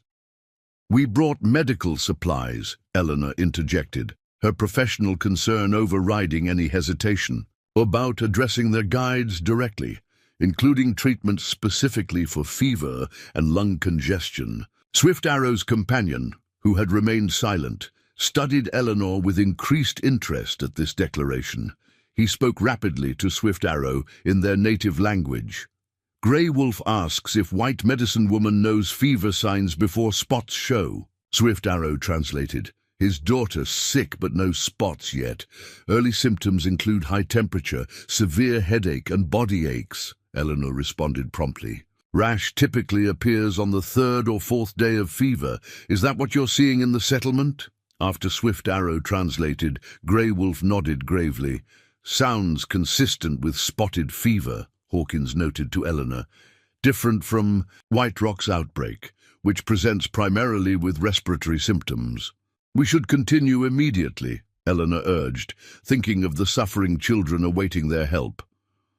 With Swift Arrow and Grey Wolf now leading, they proceeded at a quicker pace through the highlands. The Native Americans navigated the difficult terrain with practiced ease, occasionally waiting for Hawkins and Eleanor to navigate particularly challenging passages. "How long have you known Running Elk?" Eleanor asked Hawkins as they rode. 5 years, he replied. "I treated his wife for a difficult childbirth when no one else would come to the settlement. He's progressive for a traditional leader, sees value in both cultures rather than rejecting all white ways." "Will my presence be accepted?" she inquired practically. "As a healer, yes," Hawkins assured her, "though they may test your knowledge and commitment before fully trusting your treatments." By late afternoon, they crested a final ridge and saw the Blackfoot settlement spread across a protected valley below. Perhaps 30 structures arranged in a traditional circular pattern around a central common area. Unlike the stereotypical teepees Eleanor had seen in Eastern illustrations, these were substantial wooden structures built for permanent occupation, with only a few hide dwellings at the periphery. Smoke rose from most lodges, and several figures moved through the settlement performing daily tasks despite the illness present.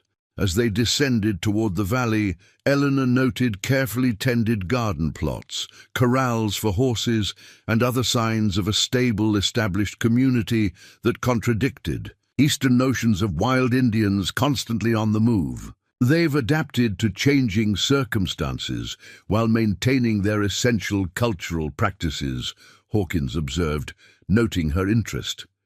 Running Elk understands that flexibility ensures survival when traditional ways alone might fail. As they approached the settlement, several figures emerged from the largest structure to meet them. A tall, distinguished man of perhaps 50 years, wearing a blend of traditional buckskins and a white man's shirt, led the greeting party. His face showed the strain of recent grief, yet maintained dignified composure. "Running Elk," Hawkins greeted him respectfully in English. "Hawk's son," the chief replied, using what Eleanor presumed was Hawkins's Comanche name. "You bring help for my people." "This is Eleanor Blackwood," Hawkins introduced her, "trained in Philadelphia's best hospital for treating fevers." Running Elk studied Eleanor with penetrating intelligence. "The agent said medicine woman coming, did not say she would have sky in her eyes." The poetic reference to her blue eyes caught Eleanor by surprise, but she maintained professional composure. "I've brought medicines and knowledge to help your people, Chief Running Elk. I'm sorry about your son." Running Elk's expression revealed momentary surprise at her direct acknowledgement of his loss, something Eleanor suspected many whites might avoid mentioning. "You speak truth plainly," he observed. "Good quality in healer. Come, see our sick." He led them to a large lodge that had been converted to care for multiple patients. Inside, the air hung heavy with the scent of illness, smoke from medicinal fires, and the distinctive sweet-sour smell that accompanied high fevers. About 15 patients lay on pallets arranged around the space, tended by several women who moved quietly among them, applying damp cloths to foreheads and helping the conscious ones drink herbal teas. Eleanor's professional assessment began immediately, noting the characteristic rash on several patients, the positions of those struggling to breathe, and the different stages of illness represented. Without waiting for formal invitation, she removed her riding gloves, washed her hands in a nearby water basin, and moved to the nearest child, a girl of perhaps 7 whose flushed face and labored breathing indicated advanced fever. "May I?" she asked the woman tending the child, gesturing toward the small patient. After a nod from Running Elk, the woman stepped aside. Eleanor gently examined the girl, checking her pulse, respiration, and the distribution of the rash across her torso. She spoke softly to the child throughout, explaining each action, though she knew the girl likely didn't understand her words. "Spotted fever, as you suspected," she confirmed to Hawkins, who had begun his own examination of another patient. This child needs willow bark tea for the fever and cool compresses. The rash is extensive, but not yet showing the dangerous purple coloration. For the next hour, they moved methodically through the lodge, examining each patient and categorizing them by severity. Eleanor noticed that while the women initially watched her with uncertainty, they gradually began to assist as they observed. Her gentle, competent care and Hawkins's evident respect for her assessments. Outside the lodge, afterward, they consulted with Running Elk about their findings. 8 critical cases requiring constant attention, Hawkins summarized. 7 moderate cases that should recover with proper care, and the remainder showing early symptoms that proper treatment might minimize. We need to establish clear protocols that your people can continue after we depart, Eleanor added. Different treatments for different stages of illness, isolation practices to prevent further spread, and proper nutrition to support recovery. Running Elk considered their assessment. You will stay tonight in my lodge. Tomorrow we build separate healing place for worst sick, as you suggest. He studied Eleanor with renewed interest. Medicine woman knows spotted fever well. I've treated similar outbreaks in Philadelphia, Eleanor explained. Though your people may have traditional remedies that could complement our treatments, I would welcome learning approaches that have proven effective. This respectful acknowledgement of indigenous knowledge clearly surprised and pleased Running Elk. My sister Bluefeather knows plant medicines. She will speak with you while Hawk's son helps build new lodge. As darkness fell, the settlement's routine continued despite the illness present. Children played quietly near their family dwellings, women prepared evening meals, and men gathered for council discussions about hunting and settlement defense. Eleanor observed this normalcy amid crisis with appreciation, recognizing the resilience it demonstrated.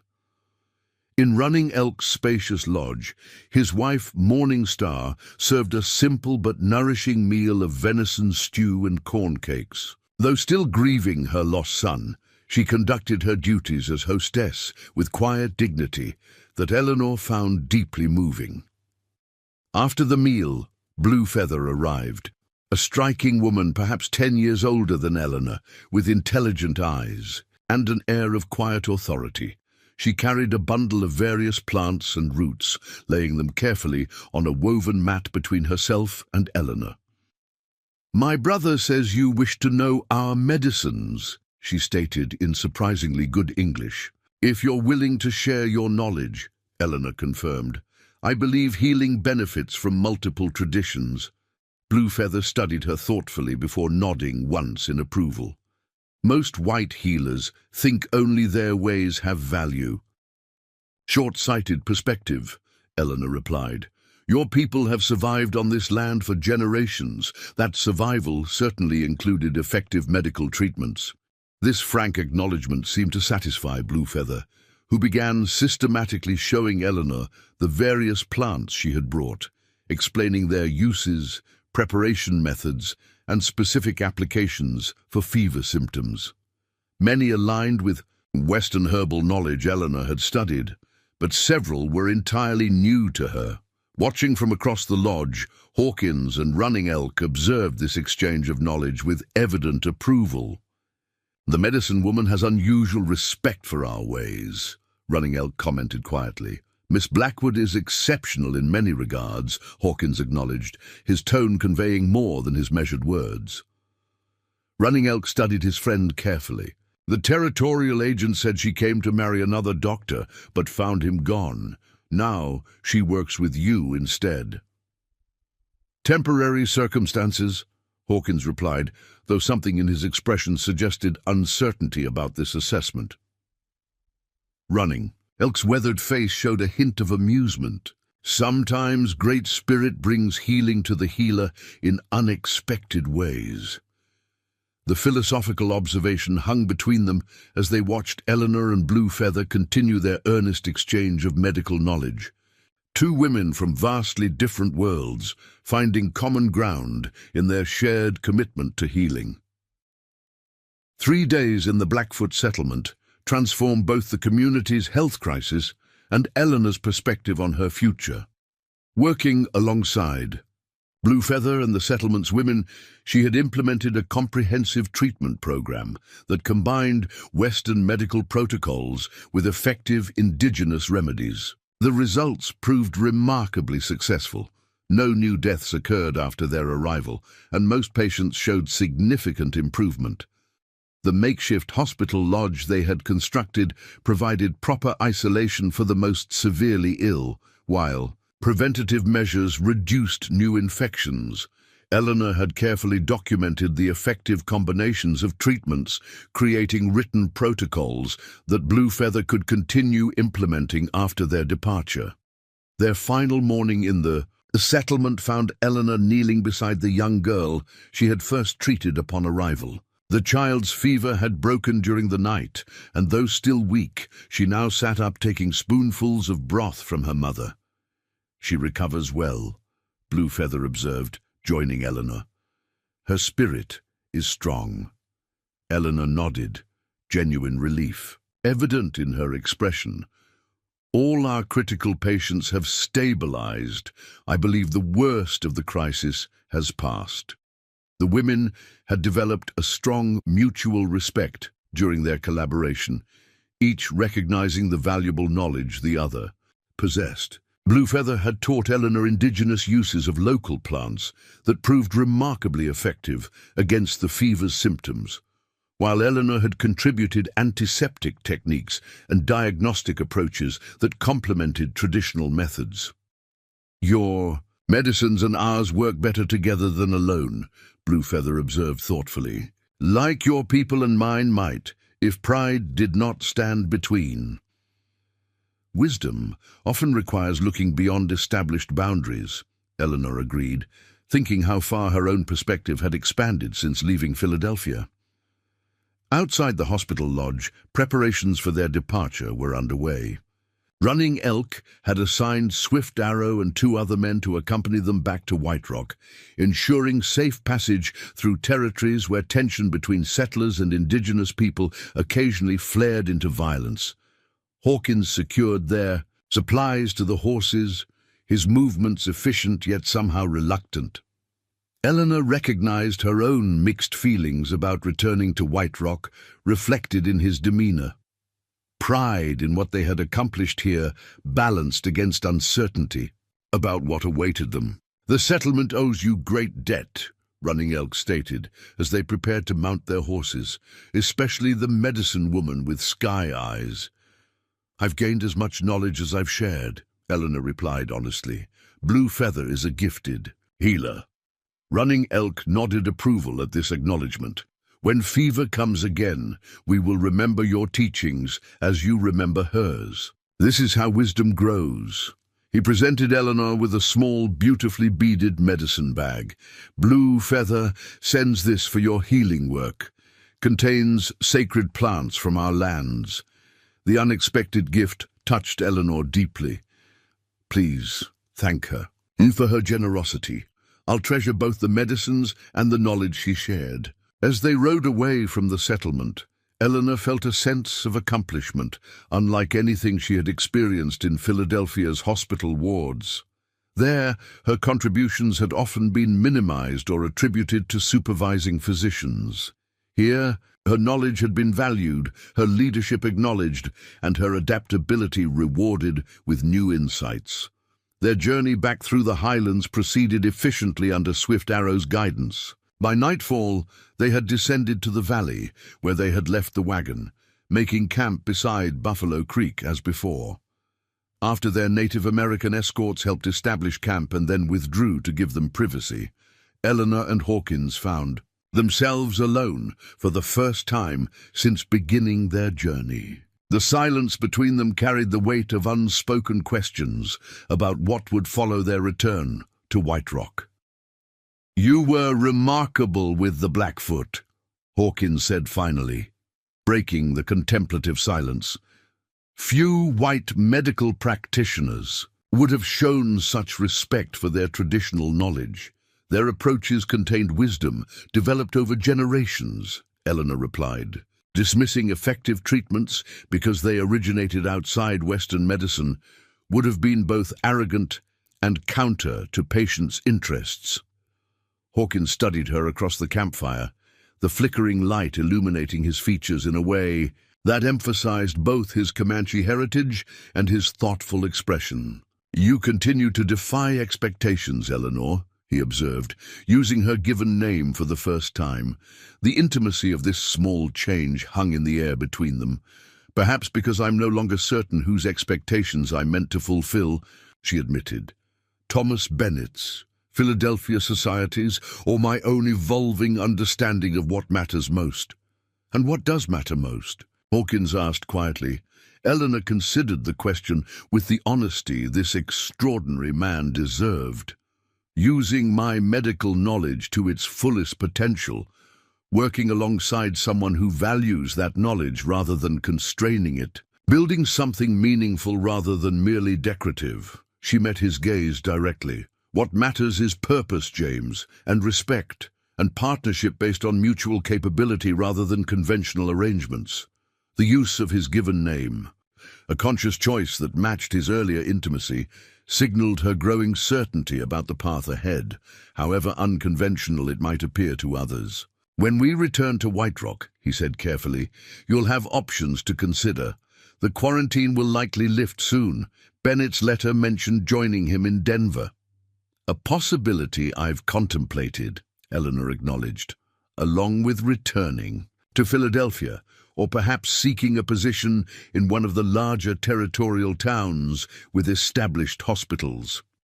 The practical options hung between them, reasonable paths that nonetheless felt increasingly hollow compared to what they had experienced. Working together. "And if there were another option?" Hawkins asked, his characteristic reserve giving way to cautious hope. "White Rock needs a permanent medical facility beyond my small clinic. The epidemic has demonstrated that clearly. With your nursing expertise and administrative experience, you're proposing a professional partnership?" Eleanor clarified, her heart quickening despite her outward composure. "Initially, yes," he confirmed, "though I hope you might consider that such arrangements could evolve if found mutually satisfactory." The careful phrasing concealed profound meaning. A frontier doctor of mixed heritage could not directly propose marriage to an educated Eastern woman without certain preliminaries, particularly one technically still committed to another physician. Yet the possibility hung clearly in his measured words. "A medical partnership would benefit White Rock considerably," Eleanor responded with matching care, "and might indeed naturally evolve if both parties found the arrangement fulfilling." The diplomatic exchange masked deeper emotions, evident in their expressions. Both understood the practical and social obstacles such a path would entail, yet also recognized the rare alignment of purpose, respect, and growing affection between them. Their return journey to White Rock the following day revealed significant changes in the town. The transfer station at the boundary operated efficiently, with fresh supplies arriving under Sheriff Walsh's supervision. The resource-sharing program Eleanor had proposed functioned effectively, ensuring no family faced severe deprivation while others maintained surplus. Most importantly, the epidemic had clearly waned. No new cases had developed during their absence, and most patients had progressed to recovery. The quarantine would likely lift within days, according to territorial regulations. Eleanor's status in the community had transformed dramatically from her arrival just weeks earlier. Where once she had been viewed with suspicion as an outsider, of questionable standing, she now received genuine appreciation from townspeople who recognized her contributions during the crisis. Even Sheriff Walsh greeted her with newfound respect. "Your supply distribution system saved folks from desperate measures, Miss Blackwood," he acknowledged as they unloaded their equipment at the clinic. "And word of your work with the Blackfoot has already reached town. Territorial governors, mighty impressed." This official appreciation translated into a formal offer delivered the following day. a commission as nursing superintendent for the territory's newly planned network of frontier medical stations. The position would provide significant authority, respectable salary, and the opportunity to implement her ideas about integrated medicine throughout the region. A prestigious opportunity, Hawkins observed as they discussed the offer in the clinic that evening. Few women achieve such recognition, particularly in frontier territories. Indeed, Eleanor agreed, yet it would involve considerable travel between outposts, less direct patient care than I might prefer. The unspoken comparison to their proposed White Rock partnership hung between them. Before they could discuss it further, a messenger arrived with a telegram from Denver, Thomas Bennett, requesting Eleanor's immediate presence once the quarantine lifted, with funds enclosed for transportation. "It seems your options multiply," Hawkins commented, his expression carefully neutral despite the tension evident in his posture. That evening, Eleanor walked alone through White Rock's now active streets, contemplating the diverging paths before her. The territorial position offered professional prestige and independence. Bennett's telegram represented the conventional marriage she had originally journeyed west to secure, yet neither aligned with what she had discovered about herself and her deepest aspirations during White Rock's quarantine. Her feet carried her to the small church where Reverend Taylor stood, arranging hymnals for the following day's service. He greeted her warmly, having become an ally during the resource distribution efforts. "You seem troubled, Miss Blackwood," he observed with pastoral perception. "May I offer counsel?" Eleanor appreciated his direct approach. "I'm facing several paths forward, Reverend, each reasonable yet none entirely satisfying. And what would satisfy if convention and expectation were set aside?" he asked, with surprising insight. The question crystallized her thinking with unexpected clarity. "Remaining in White Rock," she admitted. "Establishing a proper medical facility with Dr. Hawkins, using our complementary skills to serve this community and the surrounding settlements, including the indigenous populations typically excluded from proper care." Taylor nodded thoughtfully. "I've observed your work together during this crisis.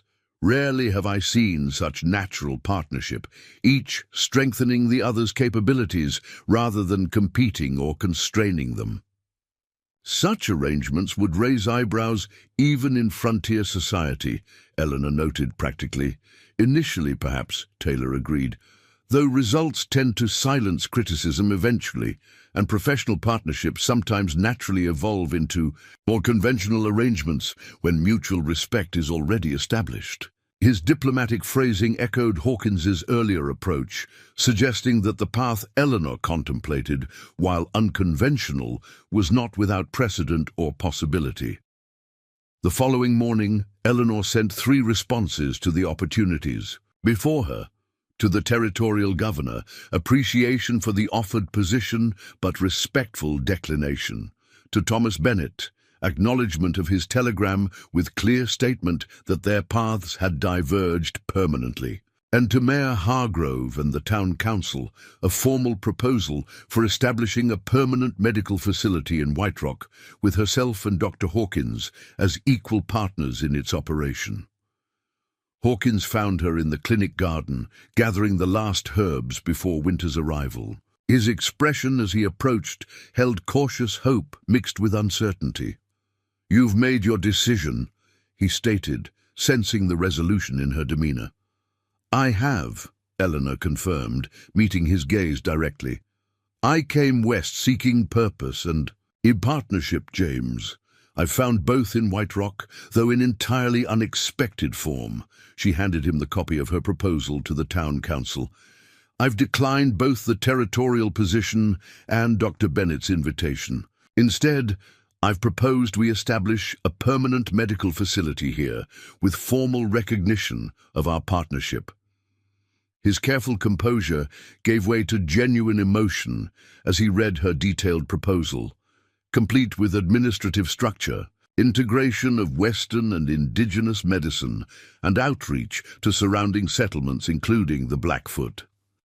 "You've chosen to stay," he said simply, wonder evident in his voice. "I've chosen to build something meaningful," Eleanor corrected, gently, "with someone who values my knowledge and shares my vision. The circumstances are unconventional, but perhaps the frontier requires new approaches to both medicine and life's arrangements." Hawkins took her hand in a gesture that bridged professional appreciation and personal tenderness. "White Rock doesn't deserve you, Eleanor, but I promise to spend however long you remain here ensuring you never regret this choice." "I suspect that may be a considerable time," she replied with quiet certainty. "Perhaps even a lifetime." The austere Montana landscape stretched before them, winter's approach evident in the bare trees and frost-covered ground. Yet Eleanor felt only growing warmth as she contemplated the unexpected journey that had brought her to this moment. She had arrived in White Rock, expecting conventional marriage to a man she barely knew, only to find quarantine, crisis, and an entirely different path forward. What had initially seemed disaster, an abandoned bride in a quarantined town, had transformed into the most authentic opportunity she had ever encountered. With James Hawkins, she had found not just professional respect, but genuine partnership that transcended society's narrow expectations.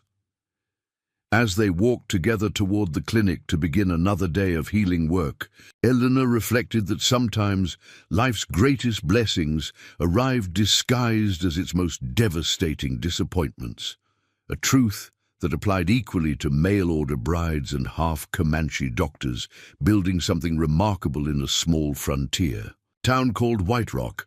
Up next, you've got two more standout stories right on your screen. If this one hit the mark, you won't want to pass these up.